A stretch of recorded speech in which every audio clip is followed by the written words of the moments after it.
Haleluya. Selamat pagi Bapak Ibu Saudara semua. Pagi hari ini saya percaya sukacita Allah akan menjadi bagian kita semua. Haleluya.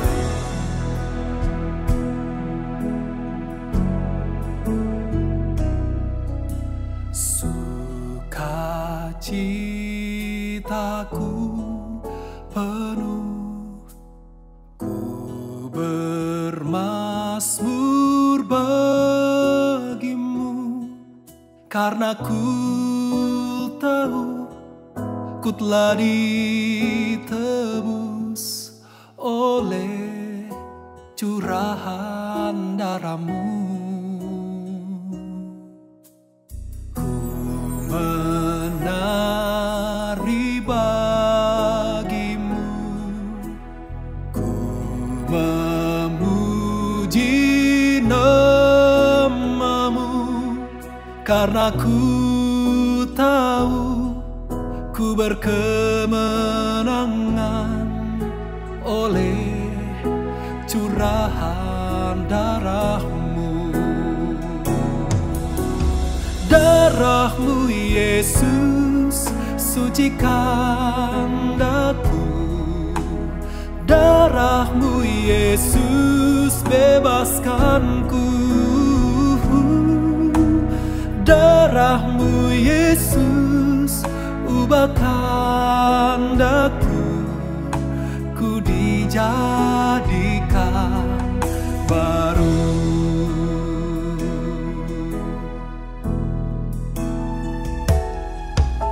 Sukacitaku penuh, ku bermazmur bagi-Mu, karena ku tahu ku telah ditebus oleh curahan darah-Mu.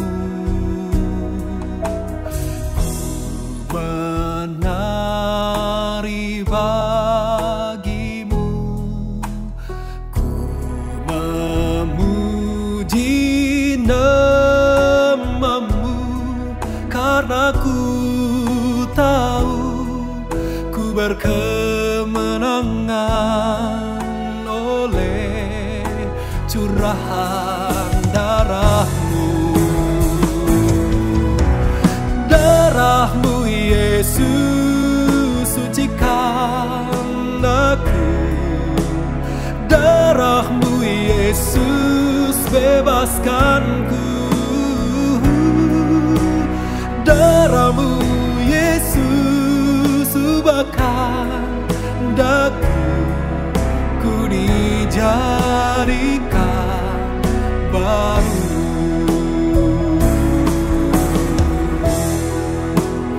Oh, darah-Mu Yesus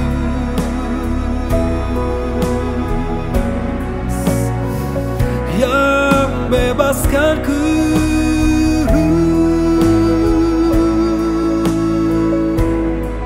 Terima kasih.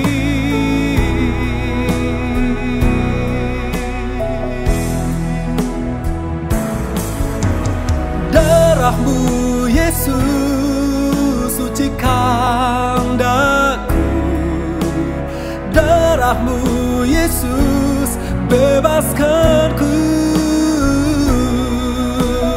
Darah-Mu Yesus ubahkan daku, ku dijadikan baru. Ku dijadikan baru,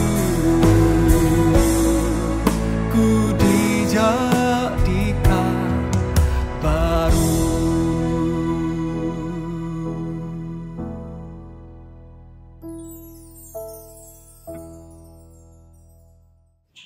Selamat pagi Bapak Ibu Saudara yang ada, untuk seluruh keluarga Sion Altar dan untuk seluruh penonton setia Morning Worship.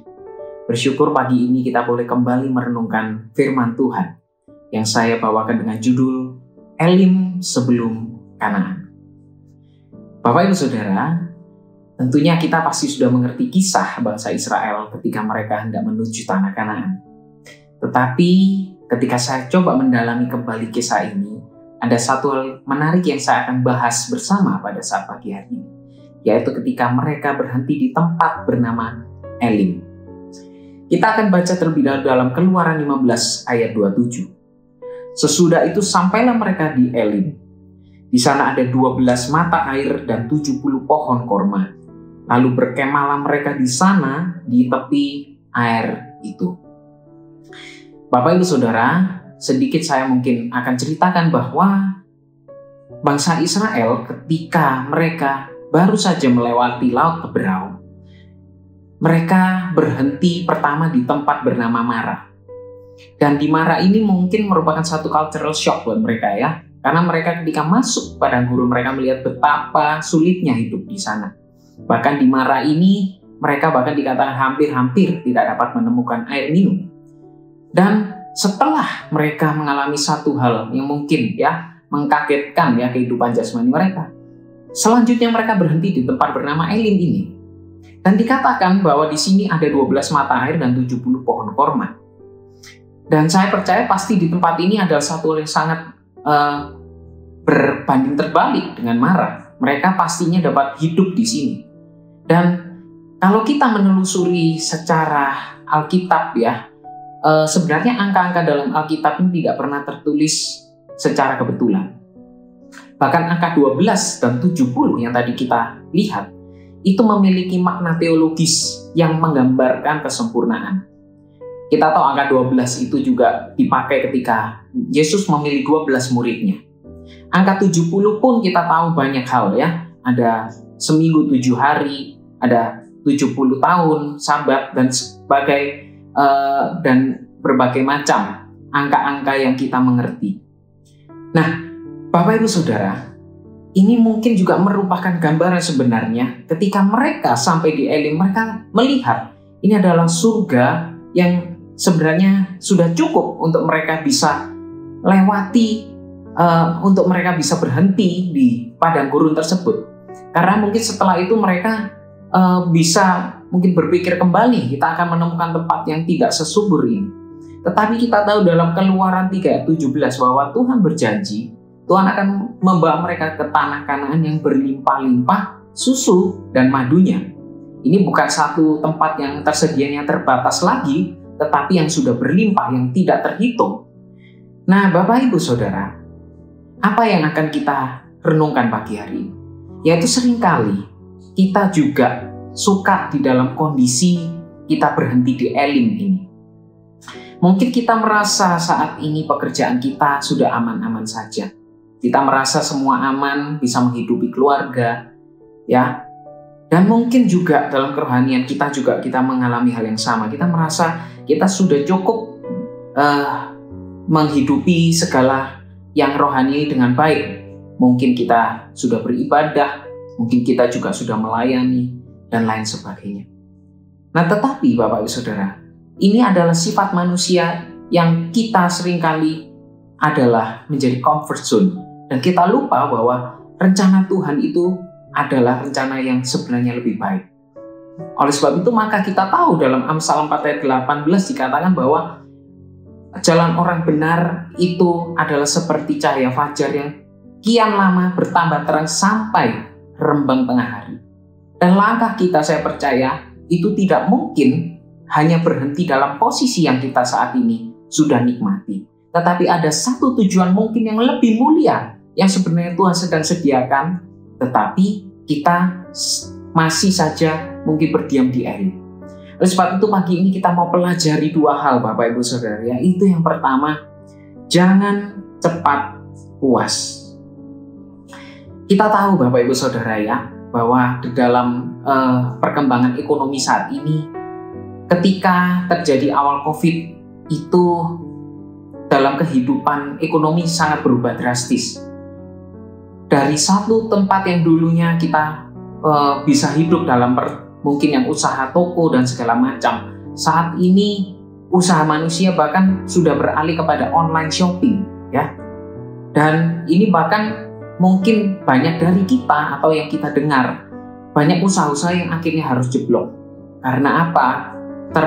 Mereka kalah saing dengan usaha online shopping ini. Dan ini mungkin menjadi satu perenungan ya bagi kita. Seringkali kita merasa bahwa mungkin ya kita sudah nyaman di dalam usaha kita, atau mungkin Bapak Ibu Saudara yang mengalami hal ini sudah nyaman dengan pekerjaan, tetapi tiba-tiba tanpa disadari, bahkan keadaan yang kita bahkan tidak prediksi harus berubah secara drastis. Dan oleh sebab itu, maka Bapak Ibu Saudara, mari kita jangan cepat puas dengan keadaan kita.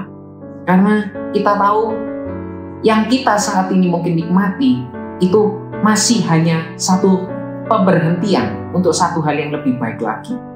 Dan oleh sebab itu, Bapak Ibu Saudara, mari kita belajar dari kehidupan Paulus yang Paulus katakan dalam Filipi 3 ayat 12. Bukan seolah-olah aku telah memperoleh hal ini atau telah sempurna, melainkan aku mengejarnya kalau aku dapat juga menangkapnya, karena aku pun telah ditangkap oleh Kristus Yesus. Paulus yang dia melakukan perjalanan missionary, kita tahu ada 3 rute perjalanan yang dia lakukan. Itu merupakan sesuatu yang hebat. Tetapi Paulus tidak berhenti. Setelah itu dia juga banyak kali menulis surat-surat kepada jemaat-jemaatnya ketika dia sudah melewati missionary itu. Dia kembali mengirimkan surat-surat 14 kitab yang kita dapati dalam Alkitab kita. Itu adalah surat-surat Paulus untuk jemaat-jemaatnya. Dan belum sampai itu, Paulus masih terus lanjut. Dia bahkan memiliki anak didik Timotius, Titus, dan lain sebagainya.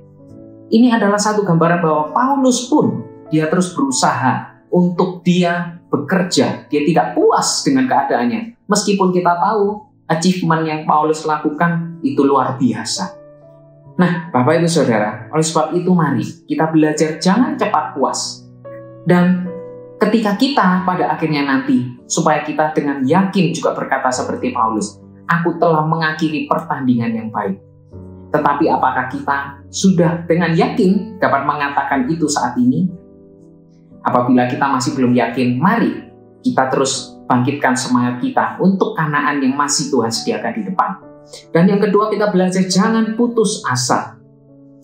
Bapak Ibu Saudara, kita lihat juga bangsa Israel ketika setelah dari Elim, mereka harus kembali ke padang gurun yang lain, yang mana ini juga bukan tempat yang subur seperti Elim. Tetapi kita melihat bahwa Tuhan seperti seakan-akan mencicipi bagaimana rasanya mereka nanti akan sampai ke Kanaan. Dan oleh sebab itu, inilah yang juga mungkin kita alami.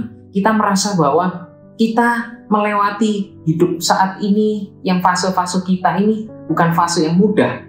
Mungkin fase yang kita nikmati itu sudah lewat.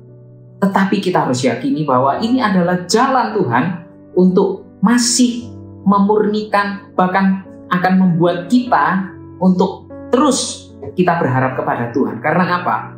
Kita melihat bahwa bangsa Israel pun selama 40 tahun di padang gurun, dikatakan dalam Nehemia 4 ayat 20-21, mereka dikatakan sandal mereka tidak rusak, baju mereka tidak rusak, dan bahkan sampai mereka menuju ke Kanaan akhirnya.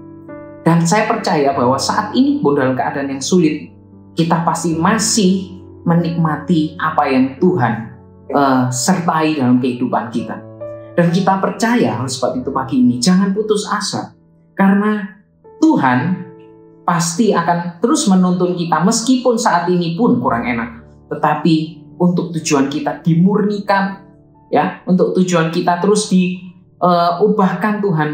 Ada hal-hal yang Tuhan ingin sempurnakan sampai berkat Kanaan itu sampai ke tangan kita. Dan saya percaya ketika Tuhan tahu kita siap menerima berkat itu, maka Tuhan akan memberikan tepat pada waktunya dan untuk orang yang tepat menikmatinya, yaitu Bapak Ibu Saudara sendiri. Oleh sebab itu pagi hari ini, mari ingat visi gereja kita juga. Kita tahun ini akan mengalami breakthrough. Dan oleh sebab itu, jangan kita berhenti di Elim untuk kita melihat Kanaan. Dan jangan berhenti dari keadaan kita hari ini, karena kita akan menikmati breakthrough yang Tuhan adakan di depan. Puji Tuhan, mari kita akhiri renungan ini dengan doa. Terima kasih Tuhan, kami bersyukur buat renungan pagi hari ini. Kami percaya bahwa Tuhan, tuntunan-Mu tidak berhenti sampai level saat ini yang kami boleh nikmati, ataupun yang saat ini kami juga harus Tuhan hadapi dalam kehidupan ini. Dalam keadaan yang baik ataupun tidak baik, kami tahu Tuhan sedang menuntun kami untuk menuju setiap Tuhan rencana Tuhan yang sempurna. Dan biarlah Tuhan tolong setiap kami, biar kami terus berjalan dalam Roh-Mu, dan setiap hari yang kami lewati, kami terus berjuang untuk melangkah, untuk kami menuju kepada rencana-Mu yang mulia. Terima kasih. Kami serahkan sepanjang hari ini, kami percaya Tuhan akan memimpin langkah kami sepanjang kehidupan kami. Kami akhiri renungan pagi hari ini menyerahkan sepanjang aktivitas kami dalam nama Tuhan Yesus Kristus. Haleluya. Amin. Tuhan Yesus memberkati. Darah-Mu Yesus sucikan daku. Darah-Mu Yesus bebaskanku. Darah-Mu Yesus ubahkan daku, ku dijadikan baru.